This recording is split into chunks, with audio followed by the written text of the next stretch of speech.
수요 예배 찬송을 부르도록 하겠습니다. 312장 묘한 세상 주시고 1절, 2절, 3절 간주하고 4, 5, 6절 하겠습니다.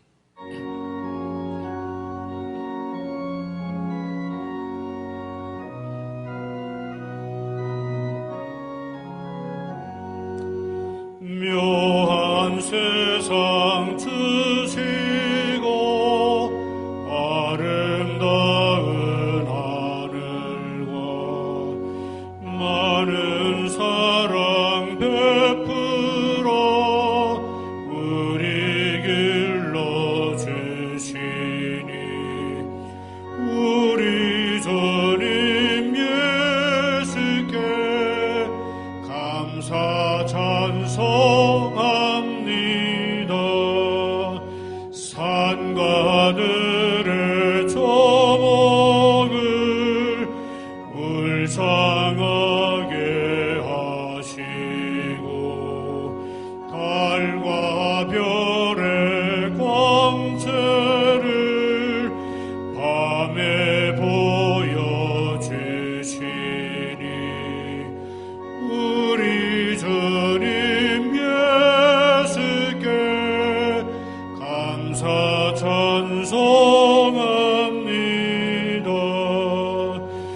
눈과 귀를 밝히사 마음과 뜻이 합하고 신기하게 움직여 묘한 조화 이루니 우리 주님 예수께 감사 찬송합니다.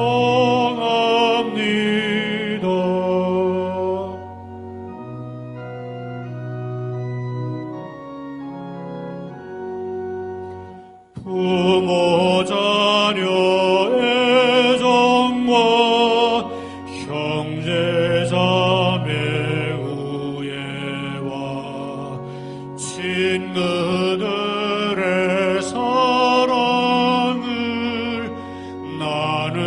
나누도록 하시니 우리 주님 예수께 감사 찬송합니다. 거룩한 손 가지고 봉사하는 교회가 순결한 그 사랑을 나타내게 하시니 우리 주님 예수께 감사 찬송합니다.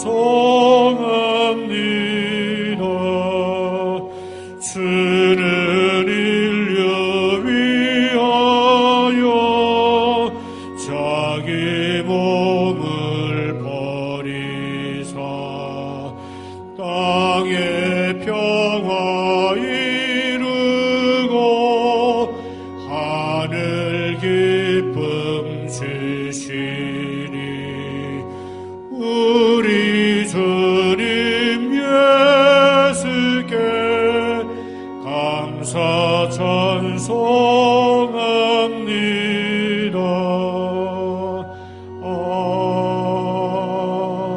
아멘. 복음성가에서 하나님은 너를 지키시는 자 찬양하겠습니다.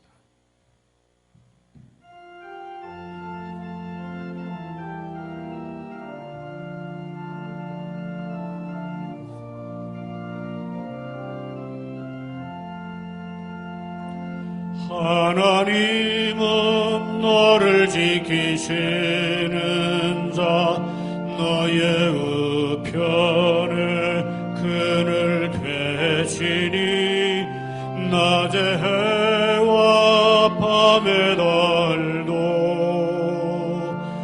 너를 해치 못하리. 하나님은 너를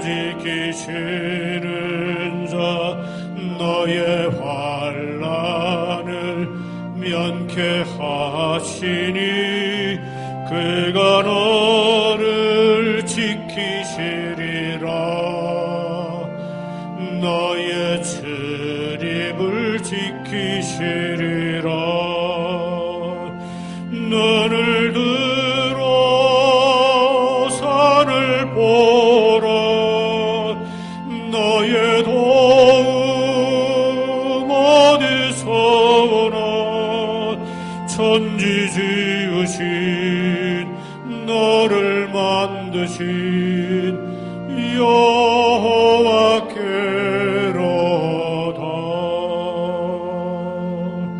간주하고 다시 한번 하나님은 너를 지키시는 자.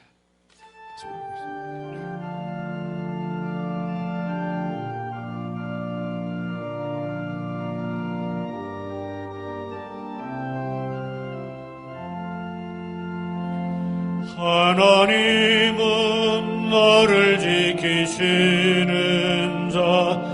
너의 우편에 그늘 되시니 낮에 해와 밤에 달도 너를 해치 못하리. 하나님은 너를 지키시는 자. 너의 혈안을 면케하시니 그가 너를 지키시리라. 너의 출입을 지키시리라. 눈을 들어 산을 보라. 너의 도움 어디서 오나. 천지 지으신 너를 만드신 여호와께로다.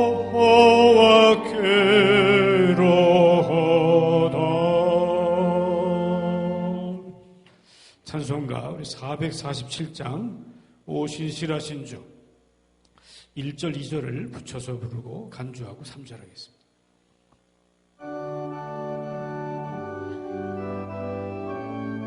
찬송 부르고 나서 오늘은 유정식 권사님께서 기도해 주시겠습니다.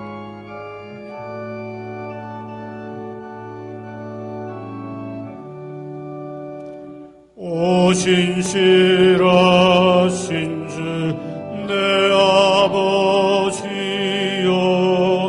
늘 함께 계시니 두려움없네.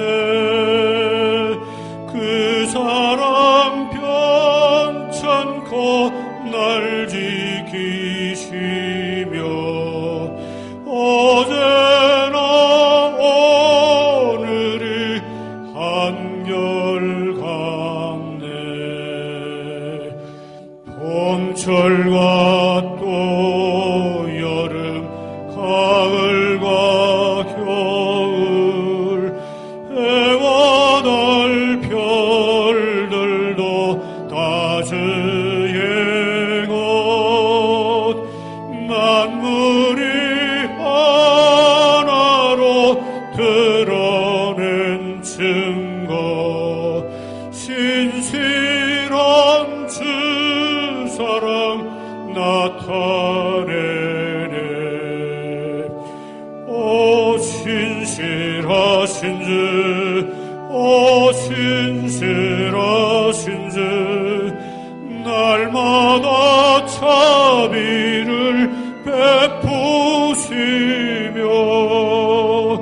일용할 모든 것 내려주시리.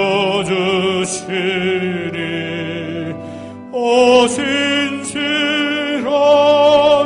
주 나의 구주.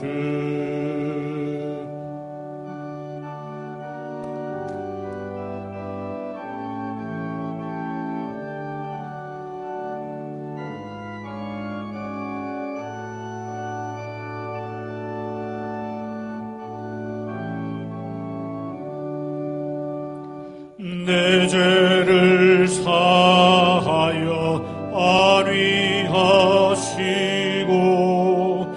스친이 오셔서 인도하네. 오늘의 힘되고 내일의 소망, 수많이 만복을 내리시네. 오 신실하신 주, 오 신실하신 주, 날마다 자비를 베푸시며 미련할 모든 것 내려주시니. 오 신실하신 주, 나의 구주. 아멘. 사랑이 많으신 주님, 감사합니다. 저희들의 허물을 용서하여 주옵소서. 2020년을 강타한 코로나 바이러스가 기세가 꺾이기는커녕 전 세계적으로 더욱 확장되고 있습니다. 마음이 눌리고 경제적으로 피폐함을 겪고 함께 모여 예배드리지 못함으로 영적으로 어려움을 겪고 있습니다. 믿음이 식어지지 않게 붙들어 주시옵소서. 그러나 그렇기 때문에 우리는 바로 이때 다니엘처럼 뜻을 정하여 주님 앞에 나아가기를 원합니다. 왜냐하면 우리는 예수 그리스도로 인하여 죽은 자 같으나 보라 우리가 살고 징계받은 자 같으나 죽임을 당하지 아니하고 근심하는 자 같으나 항상 기뻐하고 가난한 자 같으나 많은 사람을 부유하게 하고 아무것도 없는 자 같으나 모든 것을 가진 자니라. 하루속히 코로나 바이러스가 완전 퇴치되게 하옵소서. 김 목사님께 힘을 더하여 주시고 가정을 지켜주시고 시무 장로님들도 수고 많으시고 각 가정을 지켜주소서. 지휘자, 반주자, 교육 전도사, 유수그룹도 동영상으로 예배드립니다. 성령 충만하게 하옵소서. 우리 성도님 가정도 지켜주시고 병마가 틈타지 못하게 하옵소서. 속히 주님 전에 나와서 찬양과 기도, 말씀이 선포되게 하시고 성도의 기쁜 교제가 있게 하옵소서. 병환 중에 계신 최고원 장로님, 김현숙 집사님, 상유식 집사님, 서동원 권사님 빠른 회복이 있게 하시고 연로하신 교우님들의 가정 위에 하나님의 위로와 평강이 임하게 하옵소서. 미국 땅을 고쳐주시고 청교도의 신앙을 본받아 기독교와 민주주의의 나라가 되게 하시고 평화가 임하게 하옵소서. 우리 한국도 민주주의 나라가 되게 하옵소서. 주님 오실 날을 기다리며 등불을 준비한 슬기로운 다섯 처녀와 같이 깨어있게 하소서. 오늘도 생명의 말씀을 주실 걸 믿고 감사하며 예수 그리스도의 이름으로 기도드리옵나이다. 아멘.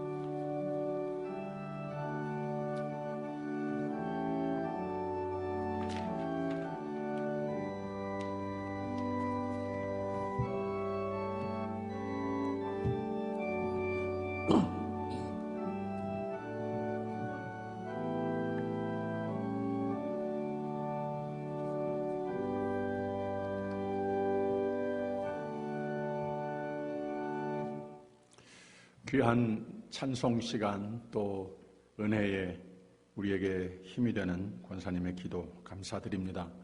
오늘 주시는 말씀 누가복음 5장 1절에서 11절까지 함께 보겠습니다. 누가복음 5장 1절에서 11절까지 우리 다 같이 한 목소리로 읽겠습니다. 시작. 무리가 옹위하여 하나님의 말씀을 들을새 예수는 게네사렛 호숫가에 서서 호숫가에 두 배가 있는 것을 보시니 어부들은 배에서 나와서 그물을 씻는지라. 예수께서 한 배에 오르시니 그 배는 시몬의 배라. 육지에서 조금 뛰기를 청하시고 앉으사 배에서 무리를 가르치시더니 말씀을 마치시고 시몬에게 이르시되 깊은 데로 가서 그물을 내려 고기를 잡으라. 시몬이 대답하여 가로되 선생이여 우리들이 밤이 맞도록 수고를 하였으되 얻은 것이 없지만은 말씀에 의지하여 내가 그물을 내리리이다 하고 그리한즉 고기를 애운 것이 심히 많아 그물이 찢어지는지라. 이에 다른 배에 있는 동물을 손짓하여 와서 도와달라 하니 저희가 와서 두 배의 채움에 잠기게 되었더라. 시몬 베드로가 이를 보고 예수의 무릎 아래 엎드려 가로되 주여 나를 떠나소서 나는 죄인이로소이다 하니 이는 자기와 함께 있는 모든 사람이 고기 잡힌 것을 인하여 놀라고 세베대의 아들로서 시몬의 동업자인 야고보와 요한도 놀랐습니다.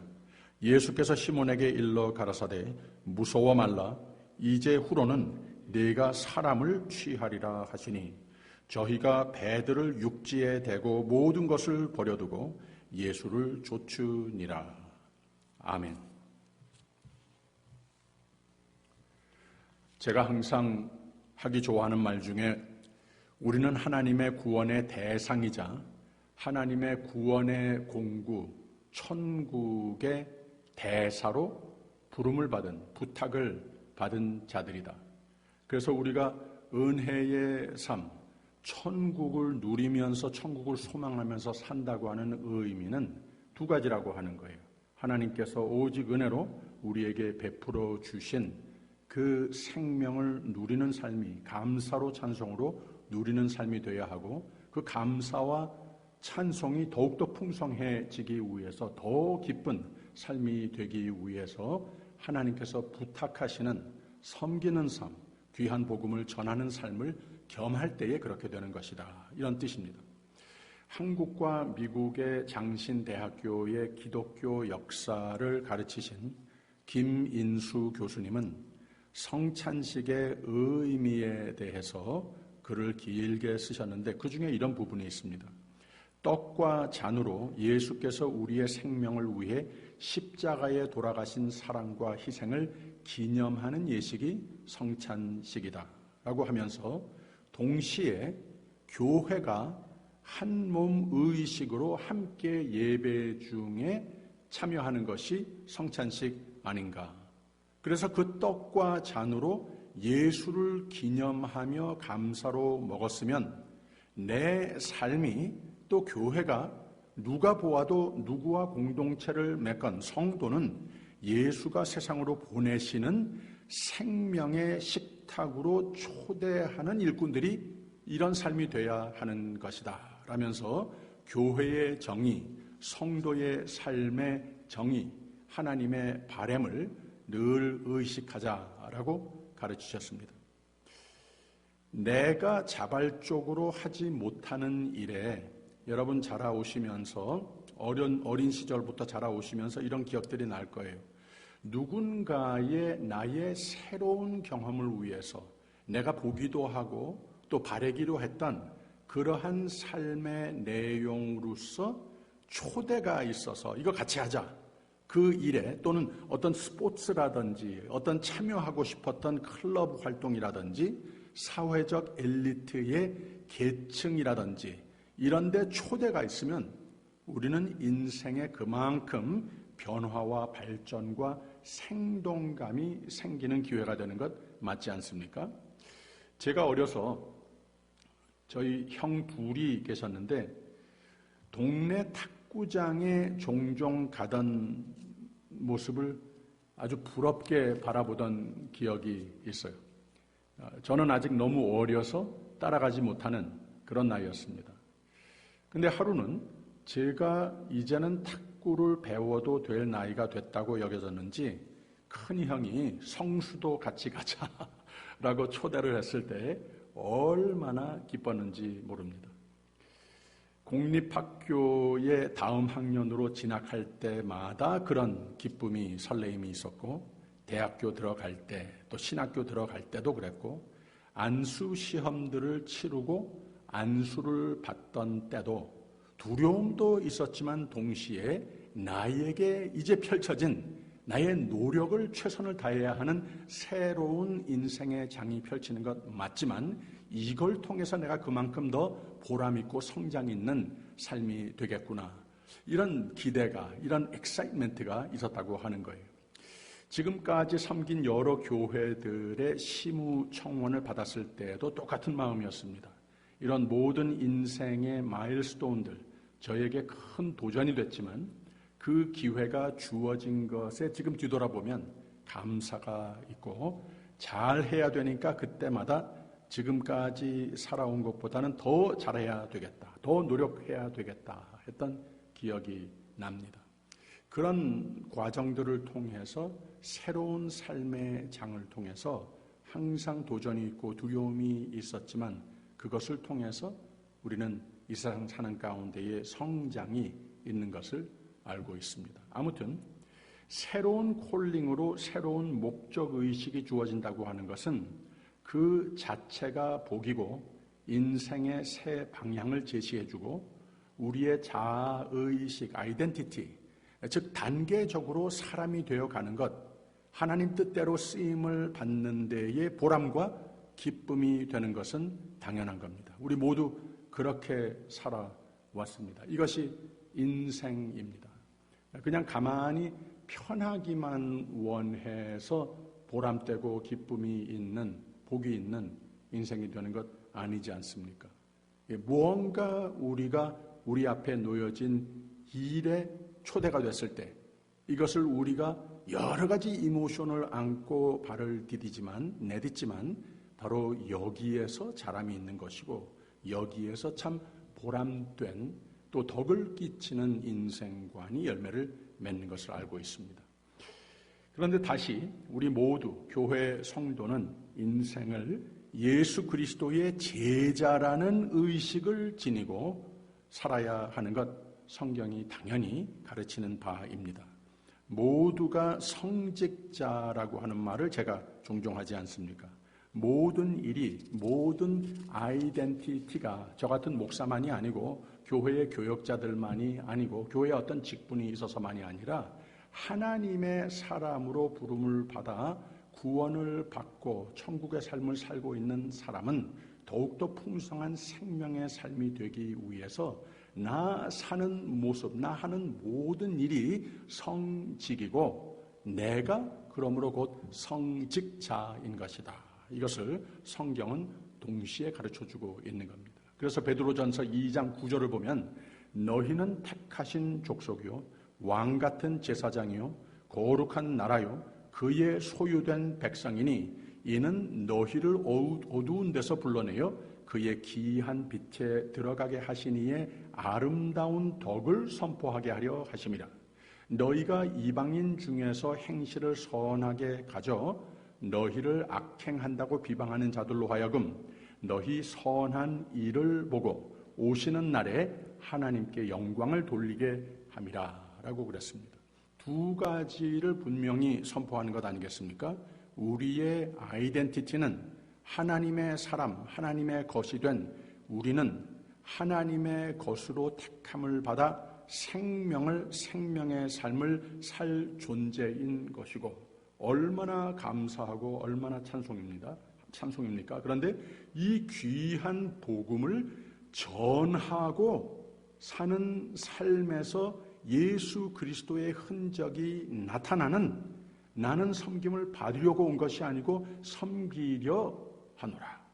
이 생명이 더욱 풍성한 하나님의 뜻에 그냥 다 맡겨버리고 나의 생명을 버리도록 여기에 집착하는 삶이 아니고 하나님의 뜻에 하나님께서 부탁하시는 일에 집착하는 삶이 됐을 때에 하나님의 이것이 하나님의 뜻인 것을 알고 살았을 때에 이만큼 더 우리는 풍성한 하나님께서 계획하신 축복의 삶을 누리게 되는 것이다. 예수님도 이것을 가르치시고 보여주셨고 베드로도 이 권면을 하고 있는 겁니다. 그래서 오늘 말씀을 보게 되면 예수님이 세상에 오신 목적을 분명히 깨달으시고 세례와 마귀 시험, 즉 40일의 기도 시간을 가지셨다고 했죠. 이 모든 것이 예수님의 준비의 과정이라고 했습니다. 믿음과 말씀과 성령의 충만함과 순종으로 그 완전하신 지상 목회의 준비 과정을 철저하게 잘 이루셨다고 하는 거예요. 오늘 말씀은 그 다음에 생긴 사건인데 제자들을 이제 부르시고 예수님께서 그들에게 향하여 생명을 축복해 주셨고 그리고 그들을 통하여서 천국의 대사로서 나의 동역자로서 좀 써야 되겠다 부르시는 장면을 볼 수가 있습니다. 그러면서 준비 과정, 여기는 가장 처음에 초석을 놓는 준비 과정이라 말을 할 수 있겠습니다만은 예수님께서 돌아가시기 전날 밤까지도 계속해서 여전히 연약한 인간이었기에 이들의 준비 과정은 3년 내내 그랬었던 것을 우리가 알 수가 있습니다. 그리고 나서 성령께서 예수께서 약속하신 대로 예수님께 다시 드려졌을 때에 충만하게 채움으로써 사도행전 성령께서 이들에게 충만하게 채우시고 힘이 되셔서 하나님께서 그들에게 역사하시고 그들의 헌신을 통해서 역사하시고 이들의 삶이 그만큼 예수님께서 부탁하시고 약속하신 것과 마찬가지로 풍성해지는 하나님의 축복을 받는 자, 하나님의 축복의 원천으로 쓰이는 삶이 됐던 것을 기록한 것이 사도행전이라 말할 수 있습니다. 그래서 이들의 준비 과정이라고 하는 것은 단번에 이루어진 것이 아니고 예수님께서 완벽하신 하나님이시면서 사람이지만 완전한 믿음과 순종의 삶에 전혀 흐트러지시지 않으셨던 그 모습에 비교할 수는 없겠습니다만은 제자들도 그 세대에나 오늘 세대, 우리 모두가 예수 그리스도의 오늘 세대의 제자들 아니겠습니까? 우리는 여전히 연약하고 이 세상에 사는 한 여전히 죄를 짓고 여전히 불순종하고 믿음이 강한 날도 있고 또 약해지는 날도 있고 그렇지만 우리가 이런 준비의식, 하나님의 뜻에 부족하지만 늘 더욱 가까이 가려고 노력을 하고 순종을 하려고 노력을 하고 예수께 붙어 살고자 하는 노력이 있을 때에 그만큼 세상이 알지 못하는 참 보람과 기쁨과 비로소 예수께서 우리에게 부탁하시는 성화의 삶, 천국의 대사의 삶을 누릴 수 있다고 하는 겁니다. 그래서 제자들을 부르시면서 제자들의 준비 과정을 기록한 첫 대목을 여기에서 보게 됩니다. 1절과 2절 다시 볼까요? 무리가 옹위하여 하나님의 말씀을 들을새 예수는 게네사렛 호숫가에 서서 호숫가에 두 배가 있는 것을 보시니 어부들은 배에서 나와서 그물을 씻는지라 라고 그랬습니다. 이 게네사렛 호숫가, 갈릴리 바다 다 그 고장을 가리켜 말을 하는 표현들이 나오는데 이것을 우리가 조금 이해할 필요가 있어요. 예수님이 주로 사역을 하셨던 전 지역을 갈릴리라고 부르고 그 지역의 호수를 갈릴리 바다라고 불렀습니다. 한편으로는 그 갈릴리 바다의 어느 지역에 가까이 붙어 있는 그 이름을 따서 그 이름대로 호수라고 부르기도 했습니다만은 우리가 이걸 좀 이해를 할 필요가 있습니다. 이 디베랴 바다 또는 게네사렛 호수라고 이 바다라고 부를 때도 있고 호수라고 부를 때도 있는 것을 알 수가 있어요. 따지고 보면 우리가 매프를 보면서 알 수 있으니까 호수였었죠. 바다가 아니라고 하는 거죠. 근데 왜 바다라고 불렀을까? 그냥 커서 그랬을까? 그렇기도 했겠습니다만은 이 히브리 고대 사람들의 표현 중에 이 바다라고 하는 말과 이 영어나 한국말하고는 좀 다른 것이 바다라고 하는 표현과 호수라고 하는 표현과 그냥 interchangeably 같이 썼다고 하는 겁니다. 어떤 때는 호수라고도 부르고 어떤 때는 바다라고도 부르고 우리가 성경을 보게 되면 두 가지 다 같은 고장을 바다라, 호수라 부르는 것을 알 수가 있습니다. 더 넓게 생각을 하면은 흑해나 지중해, 이 육지로 다 쌓여져 있었는데 바다라고 불렀습니다. 지금은 그렇지 않습니다만은 바로 지브랄탈 스트레이트가 있지 않습니까? 이 지브랄탈 이 해협이라고 합니까? 아무튼 이 큰 바다들 사이에 그 육지 사이에 지나가는 이 항로로 쓰여지는 그 지역을 이 해협이라고 하는 것 같습니다. 스트레이트라고 하는 거예요. 그래서 이 지중해 서쪽으로 아틀란틱 오션이 있는데 이 아틀란틱 오션은 정말 넓은 바다이죠. 그런데 고대 지리학에 의하면 원래 지중해와 아틀란틱 해가 통하는 그 해협이 지브랄타르의 이 스트레이트가 막혀 있었다고 합니다. 그래서 거기 육로로 다니던 길이라고 하는 거예요. 그런데 그것이 이 홍수와 바다에 홍수가 날 때마다 바다가 흐르고 그러면서 그 아래 이 땅이 점점 밀려 나가면서 이 물결로 의해서 그러면서 영구적으로 그 사이에 인공으로 만든 것이 아니고 이 해협 부분이 생겨졌다고 하는 거죠. 그래서 따지고 보면은 이 바다라고 이 미시간 호수의 약 20배 정도 되는 넓이의 크기 호수이지만 그래서 바다라고 부르는 것도 맞기는 한데 따지고 보면은 지리학적으로 지중해라고 부르는 것보다는 사실 호수라든지 큰 호수라든지 이 걸프라고 부르는 것이 더 맞기는 합니다. 거기서부터 이 동북쪽으로 있는 흑해는 더욱 그렇고 말이죠.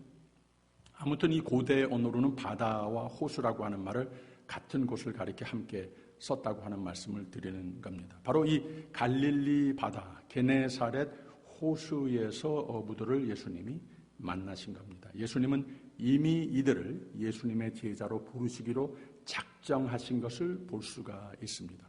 그런데 오늘 이 이야기 속에서 예수님께서 제자들을 부르시는 방법, 아주 서서히 접근하는 것을 아주 재밌게 누가는 기록을 하는 것을 알 수가 있어요.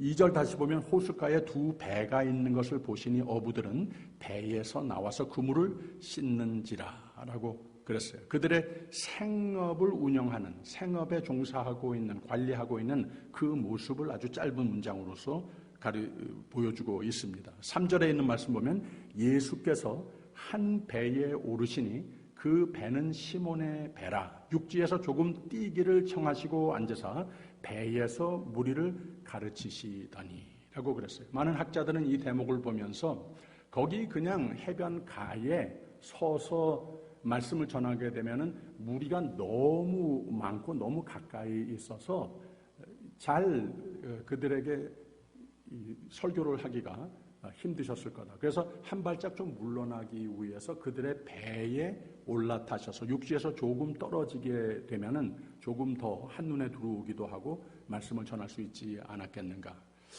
그런데 꼭 그게 필요하셨을까? 그렇지 않은 경우도 있었기 때문에 그렇다는 거죠.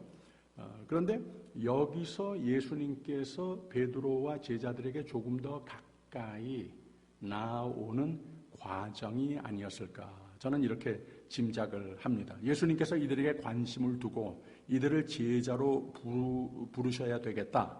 마음을 정하시고 이들을 어프로치하는 방법이라고 하는 거죠. 아직까지는 이 제자들이 아무 아이디어가 없습니다. 그냥 우리가 어부들이고 우리가 배를 가지고 있고 그렇다 보니까 예수님께서 우리를 이런 부탁을 하시는가 보다. 필요하시니까 그냥 강대상 같이 내 배를 쓰시겠다고 부탁하는 거겠지. 이 정도입니다. 그러나 예수님께서는 매우 의도적으로 이들을 어프로치하는 것을 알 수가 있습니다. 육지에서 조금 떨어진 물 위에서 배 위에 서서 설교를 하십니다. 아마 이때 예수님께서 말씀을 전하실 때에 경청하면서 아직 어부의 삶에 종사하는 가운데 귀한 복음을 들으면서 마음에 아주 깊이 새겨지는 마음에 담게 됐을 것이고 또 아마 저렇게 천국의 복음을 전하는 삶이 참 보람스럽겠다. 가까이 이들의 배에 올라타서 이들의 옆에 서서 더욱더 가까이 예수님이 하시는 것을 목격하게 했다는 거예요. 더욱더 가까이 듣지 않을 수 없도록 그런 환경을 만드셨다는 거죠. 예수님에 대해서 전해진 소문들 이미 넓게 펴졌습니다. 병 고치는 거, 귀신을 쫓아내고 위로해 주시고 하나님 나라 복음에 대해서 이런 소문 많이 듣고 있었을 겁니다. 조금 뒤로 가서 4장 14절 15절 보면은 그것을 증명하는 대목이 있어요. 4장 14절 15절에 있는 말씀 제가 읽어드릴게요. 예수께서 성령의 권능으로 갈릴리에 돌아가시니 그 소문이 사방에 퍼졌고 친히 그 여러 회당에서 가르치심에 뭇사람에게 칭송을 받으시더라. 점점 예수님에 대한 소문이 펼쳐갑니다. 그리고 37절을 한번 보세요. 이에 예수의 소문이 그 근처 사방에 퍼지니라. 또 한번 강조합니다. 유명해지시기 시작을 하는 거예요. 그 다음에 42절에서 44절 보면은 날이 밝음에 예수께서 나오사 한적한 곳에 가시니 무리가 찾다가, 그죠? 예수님께서 이만큼 많은 사람들의 의식에 채워 있었다고 하는 거예요. 무리를 찾다가 만나서 자기들에게 떠나시지 못하게 만류하려 하매 예수께서 이르시되 내가 다른 동네에서도 하나님의 나라 복음을 전하여야 하리니 나는 이 일로 보내심을 입었노라 하시고 갈릴리 여러 회당에서 전도하시더라. 예수님의 소문이 아주 널리 펼쳐진 그런 상황이었었다고 하는 거예요. 그리고 매우 개인적으로 시몬 베드로와는 이미 안면이 있는 관계였습니다. 다시 4장 38절 39절을 보면 이런 대목이 있어요. 예수께서 일어나 회당에서 나아가사 시몬의 집에 들어가시니 시몬의 장모가 중한 열병에 붙들린지라. 사람이 저를 위하여 예수께 구하니 예수께서 가까이 서서 열병을 꾸짖으신데 병이 떠나고 여자가 곧 일어나 저희에게 수종되니라 라는 대목이 있습니다. 그래서 예수님은 이 시몬 베드로에게 관심을 일찍이부터 두셨던 것을 알 수 있는 거예요. 그래서 한 단계 더 가까이 다가가기 위해서 바로 오늘 우리가 읽은 말씀에 이 장면을 만드셨다고 하는 겁니다. 오늘 말씀 중에 4절 제가 다시 한번 읽습니다. 말씀을 마치시고 시몬에게 이르시되 깊은 데로 가서 그물을 내려 고기를 잡으라 라고 그랬어요. 그래서 예수님은 그에게 두 번째 단계의 테스트를 하시는데 이미 집을 찾아가서 예수님을 감사하게 예수님이 우리 집에까지 이렇게 신방을 오시다니 그리고 또 장모가 병이 낫도록 예수님께서 거기서 참 자비를 베푸신 것을 예수님께서 첫 단계로 베드로에게 접근한 그런 내용을 기록하고 있죠. 근데 이번에는 일단 베드로가 의문을 제시하는 것을 알 수가 있어요. 말씀을 마치시고 시몬에게 이르시되 깊은 데로 가서 그물을 내려 고기를 잡으라 그러셨어요. 그리고 5절에 가서 시몬이 뭐라고 대답을 하나 보세요. 시몬이 대답하여 가로되 선생이여 우리들이 밤이 다 지나가도록 수고를 하였으되 밤새 그랬다는 거죠. 얻은 것이 없지만은 말씀에 의지하여 내가 그물을 내리리다 하고 라는 말을 합니다. 그래서 이 베드로가 무슨 말을 하고 있는 건가 하면 예수님은 지금까지 들어온 것도 많고 예수님께서 나에게 아주 매우 내 집에 개인적으로 찾아오셔서 고마운 것도 있고 예수님께서 대단한 기적을 베푸신 예수님인 것 다 봤고 믿고 감사하고 이런 상태, 이런 관계라고 하는 거예요. 그러나 이 어업에 대해서 피싱 인더스트리에 대해서 예수님이 과연 전문가인 나보다 더 잘 아실까? 이런 마음은 가지고 있었던 거죠. 예수님은 예수님이시지만 복음을 전하시고 복음이시라 병도 고치시고 많은 기적을 이루시는 분인 것 맞는데 고기잡이는 내가 전문가 아닙니까? 라는 말로 시작을 해요. 근데 그 문장이 끝나기 전에 베드로의 마음이 바뀝니다. 지금까지 본 것이 있고 믿음이 어느 정도 형성되어 가고 있고 많은 은혜 받았고 아마 정말 믿어서가 아니라 믿져봐야 예수님께서 이쪽으로 그물을 내려봐라 했을 때 예수님이 이거만큼은 나보다 더 잘하실지 않을 텐데 이런 마음이 있다가 뭐 그래도 지금 뭐 그물 씻고 있는 중이었었는데 예수님께서 말씀하시니까 그냥 무안하시지 않게 믿져봐야 본전인데 고기 잡는 방법 예수님 나름대로 제안하시는데 그냥 그대로 하자. 이런 대답을 한 겁니다. 바로 이 시점까지는 베드로는 예수님을 보았고 예수님에 대한 소문도 들었고 내 집에까지 오셔서 신방도 해주시고 장모님 병 낫게 해주시고 그리고 또 나의 일터까지 신방해 주시고 고맙다. 참 좋다. 귀하신 분이다. 라는 정도로 예수님을 알고 있었습니다. 근데 보세요. 오늘 말씀에 예수님이 베드로를 매우 계획적으로 의도적으로 접근하시는 것을 볼 수 있는데 다시 4장 38절 39절에는 무슨 일이 생겼는가 하면은 예수께서 일어나 회당에 나아가서 시몬의 집에 들어가시니 시몬의 장모가 중한 열병에 붙들린지라.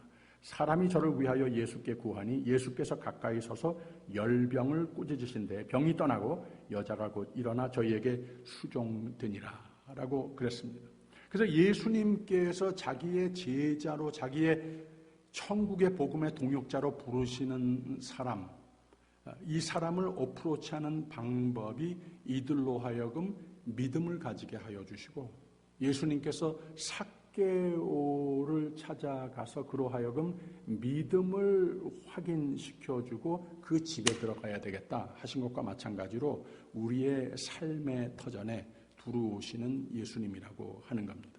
예수님의 그 제자들을 찾고 부르시는 프로그레션의 제일 첫 단계입니다. 그 다음에는 5장 3절에 예수께서 한 배에 오르시니 그 배는 시몬의 배라라는 표현이 있지 않습니까? 내 모습, 나 가진 것으로 예수님께 조금이나마 나 가진 것으로 내가 유일하게 할 수 있는 바로 그것으로 예수님께서 꼭 필요해서가 아니라 말이죠.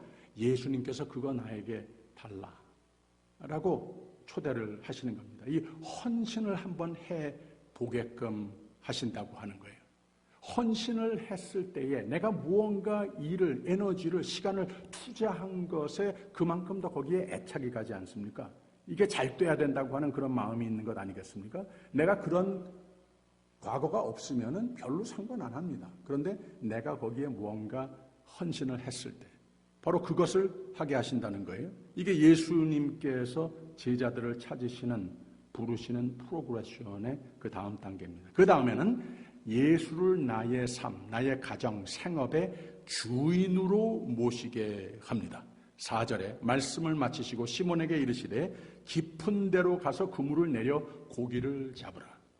예수님을 예배도 하고 예수님을 가끔 뵙기도 하고 말씀을 보고 듣고 은혜도 받고 그런데 나의 삶의 주인으로 모시게 하더라고 하는 겁니다.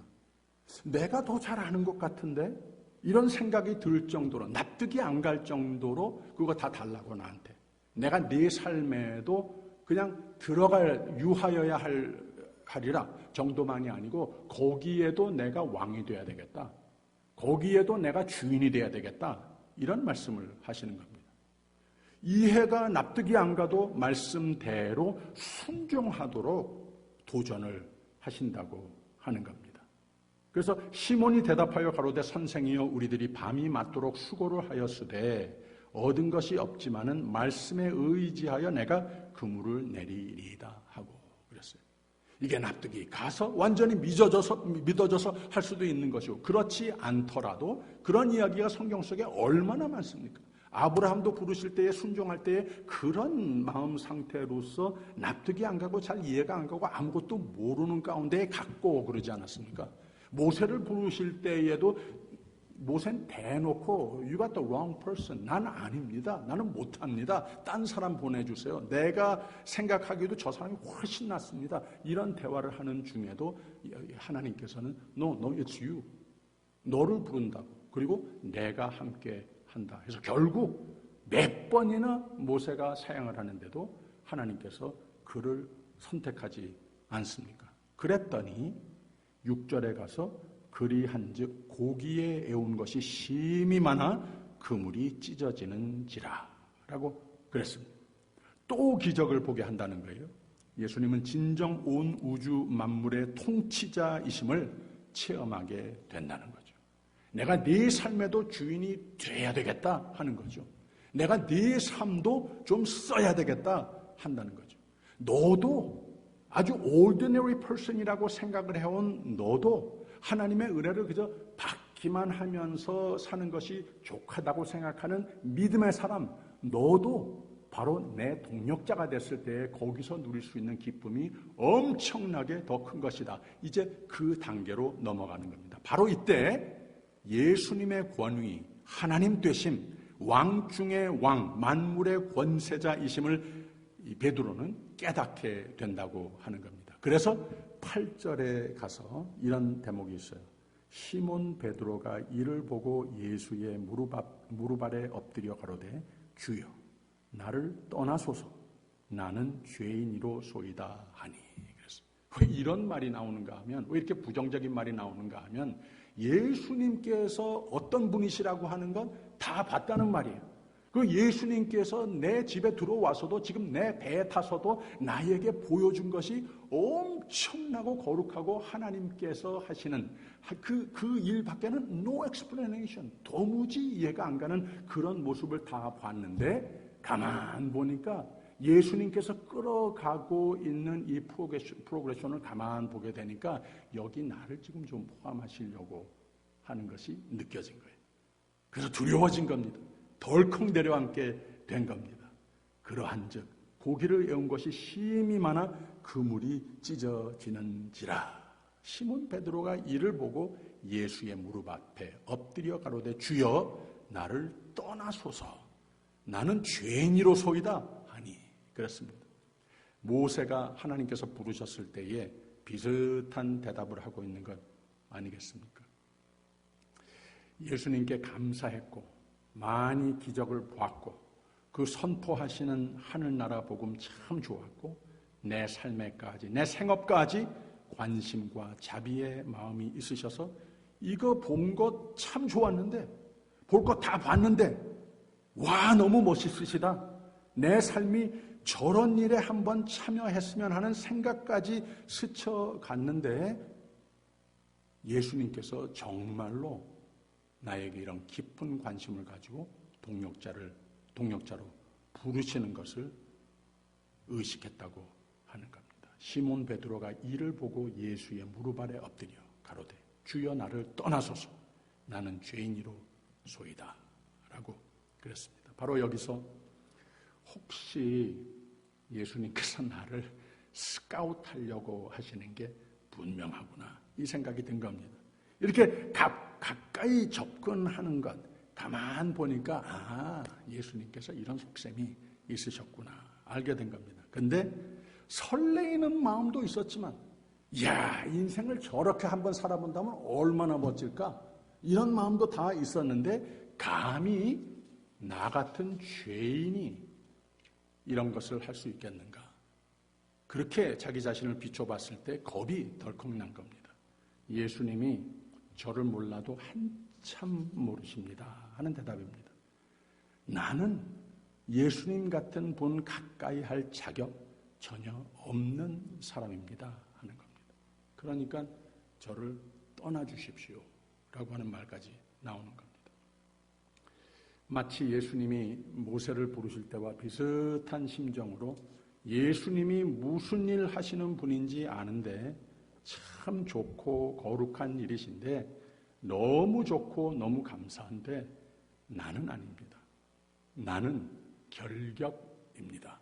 라고 솔직하게 말을 하는 겁니다. 바로 이때 예수님은 베드로와 그와 함께 있었던 그 형제 안드레와 야고보와 요한 형제를 첫 제자로 부르시는 장면이 전개됩니다. 10절에 세베대의 아들로서 시몬의 동업자인 야고보와 요한도 놀랐습니다. 예수께서 시몬에게 일러 가라사대 무서워 말라. 이제 후로는 네가 사람을 취하리라 하시니 저희가 배들을 육지에 대고 모든 것을 버려두고 예수를 좇으니라 라고 그랬습니다. 이 말씀과 같은 때를 가리키는 마가복음과 마태복음, 좀 더 구체적으로 무엇을 버려두고 무엇을 뒤로 하고 예수를 따라 나섰는가 밝히죠. 내게 생명을 주셨으니 내 생명의 목적은 하나님 나라 영혼 구원의 일꾼으로 사는 삶으로 바꿔주셨다. 그러니 무엇보다 무엇을 꿈꾸며 살아도 내 생애는 예수께서 베푸시는 생명의 삶이 되리라. 내 삶은 그리고 예수를 따르고 예수를 배우고 예수를 담고 예수를 전하는 삶. 예수께서 내게도 생명이 되셨듯이 이 귀한 생명, 이 귀한 복음을 전하는 삶, 천국의 대사, 생명의 삶의 대사, 예수 그리스도 안에 하나님께서 베푸신 그 사랑의 대사의 삶을 사는 삶을 다짐했다고 하는 의미가 저희가 배들을 육지에 대고 모든 것을 버려두고 예수를 좇으니라 라고 그랬습니다. 마태복음, 마가복음에는 구체적으로 말한 것이 그물을 버려두고 배를 버려두고 부친을 버려두고 내 삶의 전부를 조금 더 드라마틱하게 다 뒤로 하고 버려두고 예수님을 따랐다. 이런 표현이 되죠.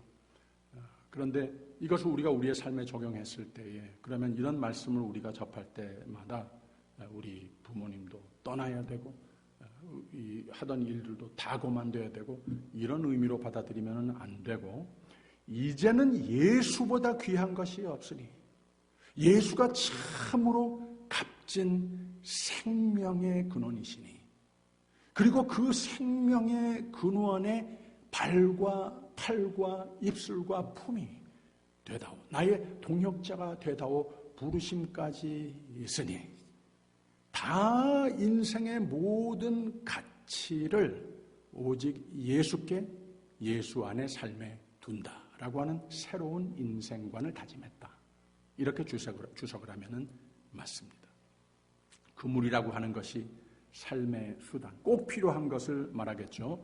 어부들이 다른 것은 없어도 배 없어도 그물이 있으면은 그 기본적인 일은 할 수 있지 않겠습니까? 우리의 삶에 이거는 꼭 있어야 된다. 이거 없으면 큰일 난다 하는 것보다도 더 귀하신 분이 예수님이라는 거예요. 그 삶을 통해서도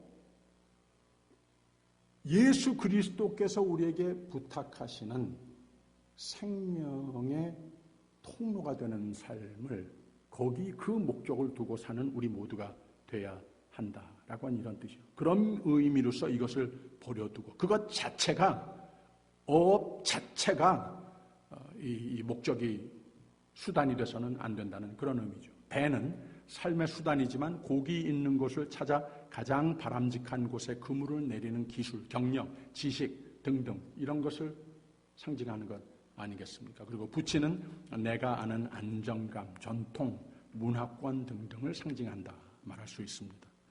어부들이 단 하루도 없어서는 살지 못할 또 이것들이 상징하는 삶의 편리, 익숙해서 나의 프로페션에 보고 배우고 살고 쌓아온 경력과 노하우, 기술, 기구, 자원의 기본, 자본 이런 것 모두 무엇도 예수께 부름받았다는 것, 예수 그리스도의 제자로 산다고 하는 아이덴티티, 자의식 이 귀한 생명의 삶, 천국을 대표하는 삶으로 예수님의 동역자로 천국의 대사의 삶으로 스카우트가 됐다고 하는 이런 의식이 모든 그리스도인들의 가장 우선적인 셀프 아이덴티티가 돼야 한다고 하는 이런 뜻입니다. 이렇게 해서 이제 준비 과정의 첫 단계를 통과해서 새 소망, 새 권능, 새 기쁨의 생애가 시작이 됐습니다. 하나님이 이 저녁에 생명을 주신 자가 누굽니까? 여러분들입니다. 나입니다. 우리 모두입니다. 하나님이 예수님의 동역자로 부르신 자가 누구입니까?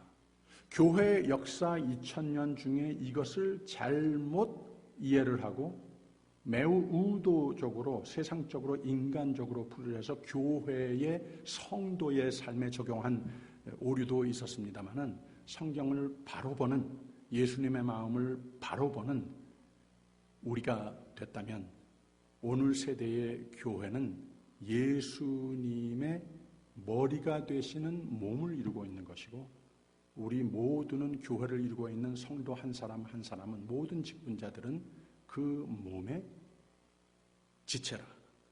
이렇게 말을 해야 된다고 하는 거죠. 우리 모두입니다. 베드로와 다른 첫 제자들과 같이 준비가 안 됐다 생각이 들 수도 있습니다. Leave me alone. 나 그냥 편안하게 가만 내버려 둬라. 그리고 준비 정도가 아니라 나는 하나님 잘 믿고 잘 모시고 잘 의지하고 기도 많이 하고 헌금도 많이 할 테니까 그렇지만 나한테 복음 전하는 삶, 하나님의 일을 시키지는 마세요. 이런 정도의 교회관, 교인관 가질 수도 있다고 하는 겁니다.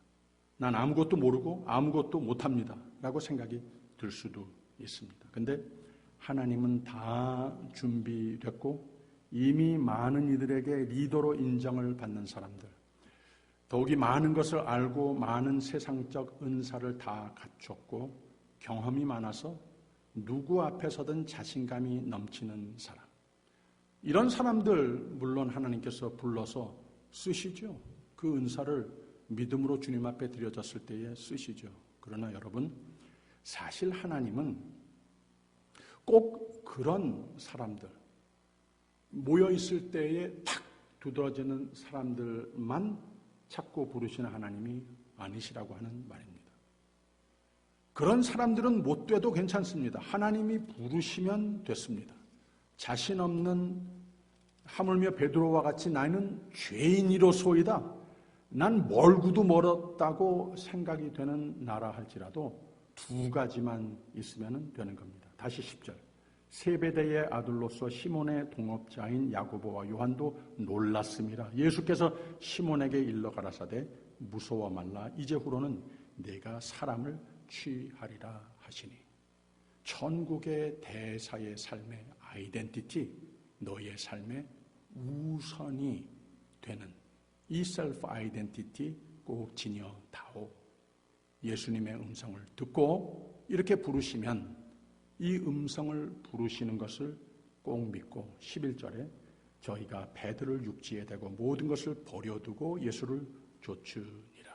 예수를 믿고 예수를 의지하고 예수를 인생의 무엇보다 가장 값지게 감사하고 예수를 따르는 삶을 가장 값지게 여기는 삶이면 내가 어떤 모습이 됐든지 어떤 연령층에 있든지 어떤 생업에 종사하고 있든지 남자가 됐건 여자가 됐던 건강이 정말 철철 넘치는 힘이 있는 이런 모습이 됐건 예전과는 달리 많이 연약해졌어도 예수를 따르는 삶을 예수님께서 나에게 부탁하시는 예수님의 생명, 사랑, 보호, 희생, 축복, 이 예수님께서 오늘 세대를 향하여서 품으시는 그 마음의 엑스텐션이 되고자 하는 나의 삶이면 됐다는 것.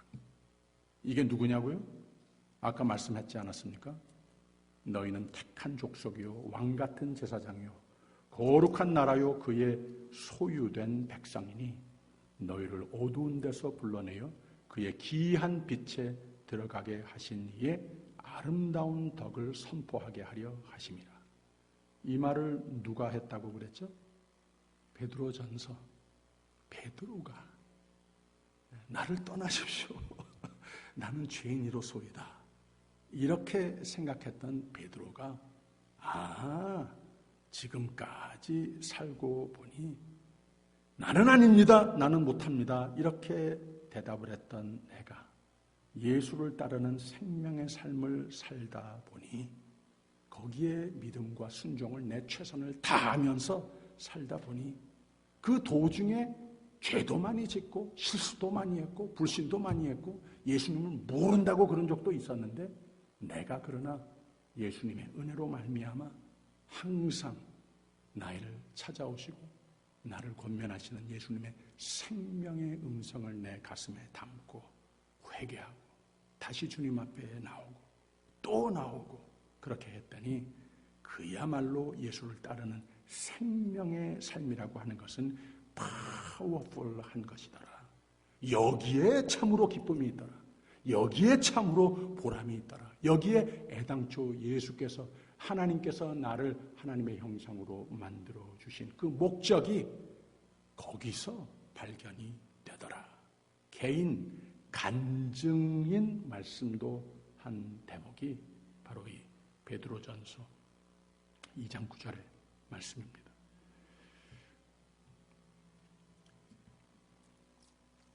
제가 참 몇 주 사이에 기뻤었던 것이 아마 한 3주 전이었었던 것 같아요. 토요일에 여기서 제가 말씀 준비를 하고 있는데 무슨 소리가 나서 저쪽 친교실 쪽으로 가봤더니 부엌하고 친교실에 권사님 한 10몇 분이 열심히 쿠킹을 하고 막 이렇게 계세요. 그래서 권사님들이 모여서 좀 점심을 나눠 드시는가 보다 하고 좀 가까이 가봤더니 그렇게 말씀을 하시는 거예요.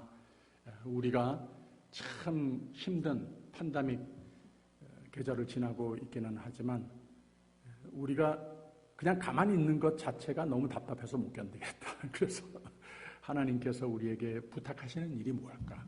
이렇게 어려운 가운데에도 부탁하시는 일이 뭘까? 어떤 모양으로서 사랑하는 교우들을 섬길 수 있을까? 그래서 그 마음에 우리 가운데 연로하시고 더 우리보다 답답하고 더 우리보다 연약하고 또 병환 중에 계신 그들을 창의적으로 모여서 소셜 디스턴싱 충분히 하면서 마스크하고 우리 쿠킹을 해서 맛있는 음식을 쿠킹을 해서 좀 배달하자 이런 아이디어들을 내신 거예요. 그래서 그 일을 하시느라고 한 3주 전에 토요일에 모여서 하루 종일 저기서 기쁜 모습으로서 일을 했습니다.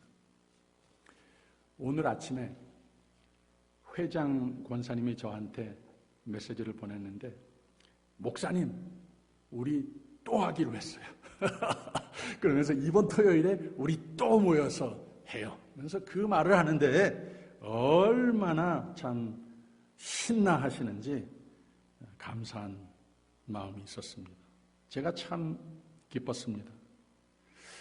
고마워서도 기뻤지만 힘든데도 힘들 때 이어서 더욱 예수님이 부탁하시는 일을 하시니 하나님이 얼마나 기뻐하시고 이 신실한 여정들을 축복하실까 이런 생각에 더 기뻤습니다. 믿음과 감사로 충성과 헌신으로 섬김으로 주님 만나는 날까지 매일 내 삶 터전에 찾아오시고 부르시는 주님의 음성을 듣고 더욱 가까이 예수를 모시고 사시는 삶이 되셔서 더욱 섬길 기회를 찾아서 더욱 섬김의 삶이 되어서 날이 갈수록 천국을 사시며 거기도 많은 이들을 인도하는 복되고 보람된 삶을 누리시기를 예수님 이름으로 축원합니다. 주님은 생명의 근원이 되시며 성화의 삶, 예수를 더욱 닮아 많이 헌신하게 섬기게 하시고 충성하는 삶으로 인도하셔서 우리의 기쁨과 보람이 복이 더하게 늘 나와 함께 일하자, 나와 함께 섬기자, 나와 함께 사랑 나누자, 나와 함께 천국의 대사가 되자 초대하시는 주님이신 것 믿습니다. 주님의 사랑의 초대의 음성을 늘 듣고 더욱 충성하는 우리 모두 오늘 세대의 주님의 신실한 제자들이 되게 하여 주시옵소서. 감사드리며 예수 그리스도 이름으로 기도하옵나이다. 아멘. 하늘에 계신 우리 아버지여, 이름이 거룩히 여김을 받으시오며 나라의 임하옵시며 뜻이 하늘에서 이룬 것 같이 땅에서도 이루어지이다. 오늘날 우리에게 일용할 양식을 주옵시고 우리가 우리에게 죄진 자를 사하여 준 것 같이 우리 죄를 사하여 주옵시고 우리를 시험에 들게 하지 마옵시고 다만 악에서 구하옵소서. 대개 나라와 권세와 영광이 아버지께 영원히 있사옵나이다. 아멘.